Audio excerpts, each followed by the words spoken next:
আসসালামু আলাইকুম রহমতুল্লাহি ওয়া বারাকাতুহু।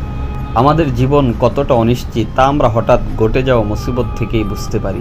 এক মুহূর্তে সবকিছু ঠিকঠাক, পরের মুহূর্তেই যেন ঝড় বয়ে যায় জীবন। কখনো কি এমন হয়েছে আপনি সবকিছু ঠিকঠাক রেখেছেন, কিন্তু হঠাৎ করেই যেন ঝড় এসে সবকিছু উলটপালট করে দিল? হ্যাঁ, জীবন এমনই। মুসিবত বলে কই আসে না। এই হঠাৎ মুসিবত থেকে হেফাজতের একটাই চাবিকাঠি আল্লাহর উপর তাওয়াক্কুল করা আর নিয়মিত ইবাদত ও দোয়া পড়া। কখনো কখনো আল্লাহ আমাদের ধৈর্য পরীক্ষা নেন। হঠাৎ একটা বিপদ দিয়ে আমাদের পরীক্ষা করেন। আমরা কি তার দিকে ফিরে যাই নাকি হতাশ হয়ে পড়ি? মনে রাখবে, মুসিবত যত বড়ই হোক আল্লাহর রহমত আরো বড়। তবে মুমিন জানে মুসিবত পরীক্ষা আর হেফাজত আল্লাহর পক্ষ থেকে পুরস্কার। হযরত উসমান ইবনে আফফান রাদিয়াল্লাহু তাআলা আনহু বলেন, আমি রাসূলুল্লাহ সাল্লাল্লাহু আলাইহি ওয়াসাল্লামকে সাত করিতে শুনিয়াছি যে, কেহ এই কালিমাগুলি সন্ধ্যায় 3 বার পাঠ করিলে সকাল পর্যন্ত, আর সকালে 3 বার পাঠ করিলে সন্ধ্যা পর্যন্ত হঠাৎ কোন মুসিবত তাহার উপর আসিবে। দোয়াটি হলো, বিসমিল্লাহিল্লাযী লা ইয়াদুররু মা ইসমিহি শাইউন ফিল আরদি ওয়ালা ফিস সামাই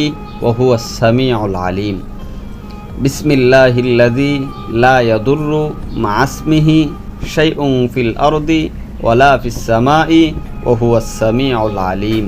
অর্থ, আমি সকাল অথবা সন্ধ্যা করিলাম সেই আল্লাহর নামে, যাহার নামের সহিত আসমান জমিনের কোনো জিনিস ক্ষতি করে না এবং তিনি সব কিছু শুনেন এবং জানেন। আবু দাউদ শরীফ হাদিস নাম্বার 5047, তিরমিজি শরীফ হাদিস নাম্বার 3328। ভাই বোনের, আমরা দুনিয়ার ঝড় থেকে বাঁচতে চাই, অথচ ছাতা নিয়ে বের হয় না। সেই ছাতা হলো দোয়া, নামাজ, তাওয়াক্কুল। কখনো বিপদ এসে বলে না আমি আসছি, কিন্তু আল্লাহ আমাদের আগেই প্রস্তুত থাকতে বলেন। মনে রাখুন, আপনার রিজিক, আপনার হেফাজত, আপনার ভবিষ্যৎ সবই আল্লাহর হাতে। মানুষ কিছুই করতে পারে না যদি আল্লাহ না চান। তাই হঠাৎ মুসিবত থেকে বাঁচার জন্য এই দোয়াটি প্রতিদিন সকাল সন্ধ্যায় 3 বার করে পড়ুন। আল্লাহ পাক রব্বুল আলামিন আমাদের সবাইকে দোয়ার উপর আমল করার তৌফিক দান করুন।